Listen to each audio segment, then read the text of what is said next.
For decades, Garth Brooks seemed untouchable. The cowboy hat, the sold-out stadiums, the record-breaking albums, the family man image, it all looked solid. But behind the songs millions knew by heart was a private life with more cracks than fans ever saw.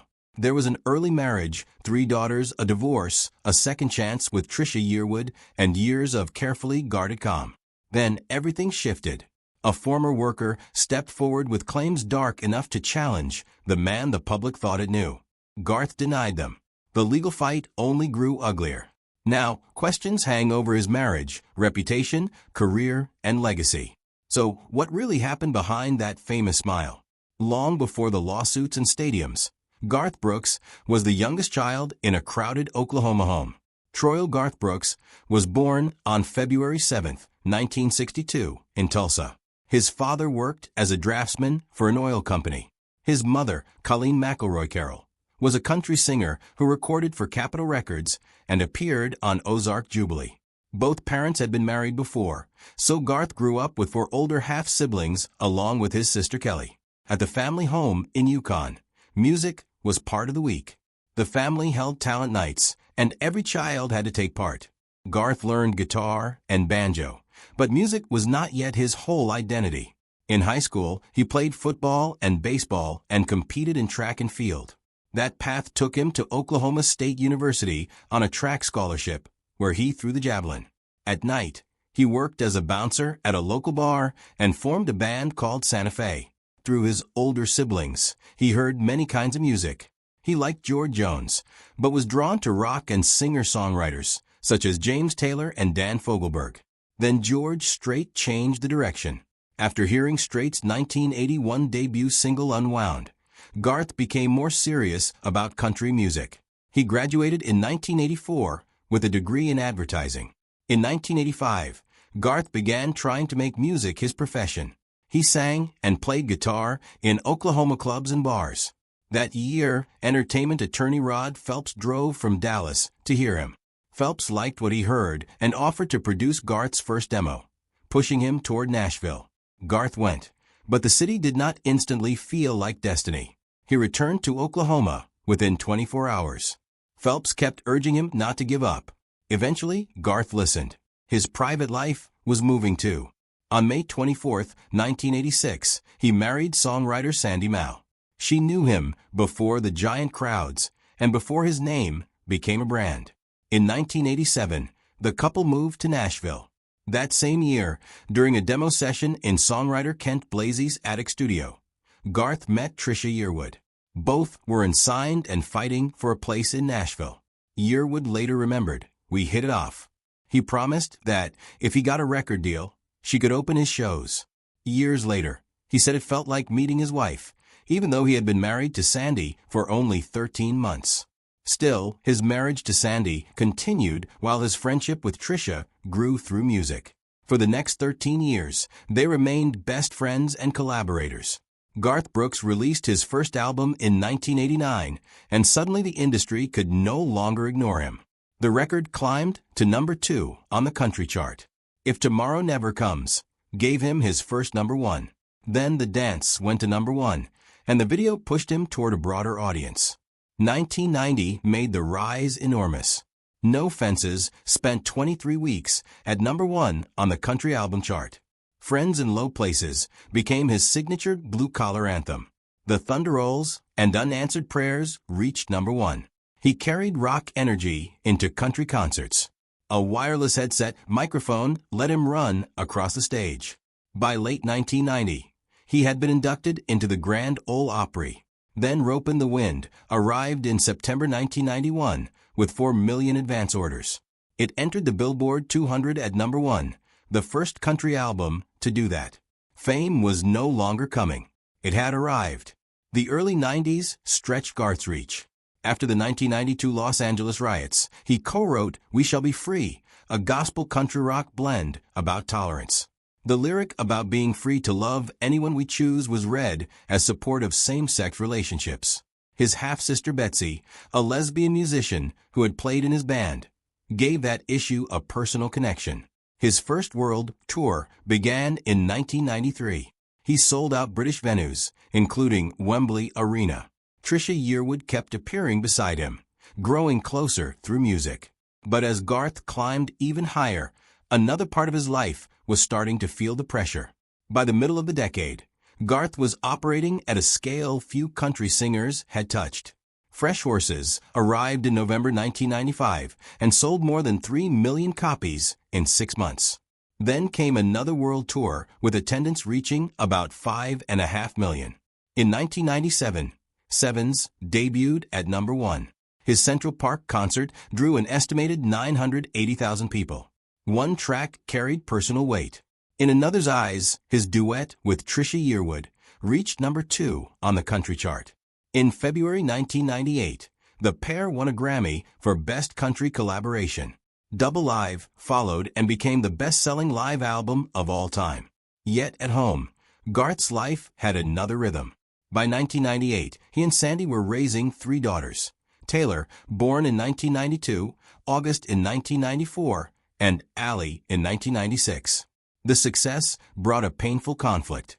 Garth seemed frustrated by the pull between career and family. He had talked about retirement in 1992 and again in 1995, but returned to touring. By March 1999, Garth and Sandy had separated.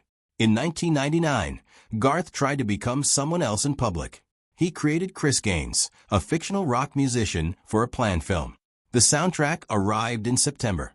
He appeared as Gaines in a fake Behind the Music special and performed on Saturday Night Live. The reaction was rough. The album reached number 2 on the Billboard 200 and sold more than 2 million copies. But that looked weak beside Garth's usual numbers. In 2000, Garth and Sandy announced plans to divorce. Days after the announcement, Garth declared his retirement from recording and performing. The divorce became final on December 17, 2001, ending a marriage that lasted 15 years. Garth said he planned to stay retired until his youngest daughter finished high school. Fatherhood had become more important than keeping the career moving. After the divorce, that long friendship with Trisha Yearwood became a relationship. By June 2002, they were ready to step out publicly as a couple. In May 2005, he proposed at Buck Owens' Crystal Palace in Bakersfield. On December 10, 2005, Garth and Trisha married at a home outside Tulsa. He called it the perfect Christmas gift to each other.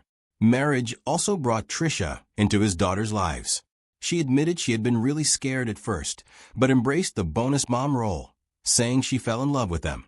In 2009, Garth found a way to perform without giving up family life. He began a weekend residency at the Wynn in Las Vegas. The schedule let him stay home in Oklahoma during the week and work weekends.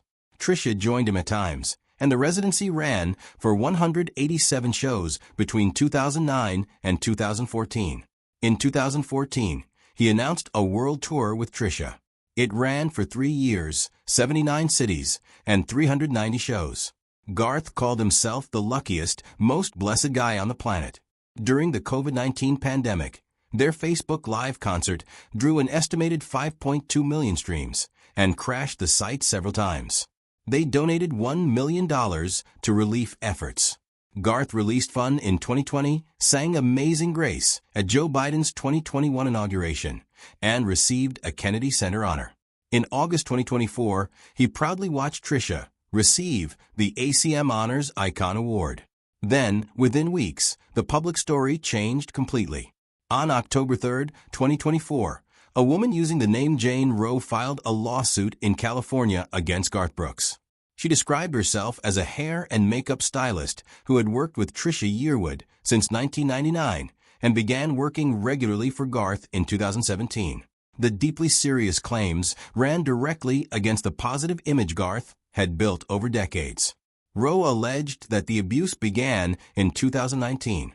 She said Garth repeatedly made unwanted sexual advances, exposed himself, sent sexually explicit messages, and talked about sexual fantasies. According to the complaint, he repeatedly discussed a fantasy involving a threesome with her and Trisha. She alleged that at Garth's house, while there to style his hair, he walked out of the shower naked, grabbed her hands, and forced them onto him. The central claim involved a 2019 work trip to Los Angeles for a Grammy tribute. Rose said she and Garth flew alone on his private plane. She alleged that when they arrived, she found he had booked a hotel suite with one bed for both of them. In that room, she claimed he raped her. Her lawyers also alleged that he held her upside down by the feet, leaving her dizzy and unable to free herself. These remain allegations, not proven facts, and Garth has denied all wrongdoing. After the lawsuit became public, he said, "I trust the system. I do not fear the truth, and I am not the man they have painted me to be." Yet the California filing was not the beginning. Back in July 2024, lawyers for the woman approached him with allegations of sexual assault. His side said she threatened to sue unless he paid millions. Garth filed first. On September 13, 2024, a lawsuit appeared in Mississippi under the names John Doe and Jane Roe. He asked the judge to keep both sides anonymous and declare her claims false. Roe's lawyers said they intended to bring their California case and use his name. The court did not act before Roe followed through in Los Angeles, naming Garth but keeping herself anonymous. 5 days later, Garth amended his Mississippi case and used real names. His lawyers called him the victim of a shakedown. Roe's lawyer Douglas H. Wigdor responded, "Garth Brooks just revealed his true self, accusing him of naming a rape victim out of spite." The dispute was no longer only about what allegedly happened in 2019. It was about who filed first, where the case belonged, and whether names should be public. The case arrives amid a cultural moment where high-profile sexual assault allegations are receiving renewed scrutiny. In 2025, the overturning of Harvey Weinstein's New York conviction sparked national debate about how courts handle such cases, while the music industry continues grappling with its own reckoning. Most recently seen in the federal indictment of Sean Diddy Combs on sex trafficking charges. These broader conversations have intensified the spotlight on cases like Brooks, where the alleged power imbalance between a global superstar and a behind-the-scenes worker echoes patterns that advocacy groups have spent years bringing to public attention. In late 2024, even after the accusation became public, Garth spoke about buying a home in Ireland with Trisha. By 2025, the fight had split across Mississippi and California, with each side accusing the other of using the system unfairly. On May 1, 2025, U.S. District Judge Henry T. Wingate found Roe's dismissal motion moot. The Mississippi action could keep moving while the California federal case remained on hold. Yet Garth and Trisha kept appearing together. On January 9th, they performed John Lennon's Imagine at Jimmy Carter's funeral. On March 24th, Garth watched as Trisha received a star on the Hollywood Walk of Fame. He wiped away tears during the speeches. Trisha thanked him, calling him a cheerleader and saying no one wanted her success more. Their public support for each other stood in sharp contrast to the claims inside Roe's lawsuit, especially because the accuser had come from within their professional circle. In June 2026, a California appellate judge denied his request to speed up an appeal. Garth was challenging a lower court's refusal to dismiss the action and reportedly hoped to slow or stop discovery during the appeal. The denial meant Roe's lawyers could keep gathering evidence, requesting documents, and preparing depositions while the appeal moved through court.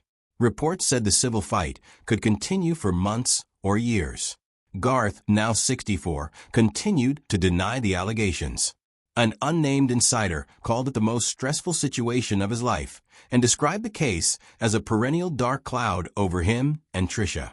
Meanwhile, the legal battle was unfolding beside a career that still carried enormous commercial weight. In June 2026, the Wall Street Journal reported that Garth was considering selling his back catalog, hoping to raise around $2 billion. The reported figure was staggering. Yet the business story could not sit apart from the legal one. Two sharply different accounts remained, and neither side had backed away. The courts had not delivered answers. Discovery could continue. Appeals could drag on. And the accusation that cut against everything people thought they knew about him was still hanging there unresolved.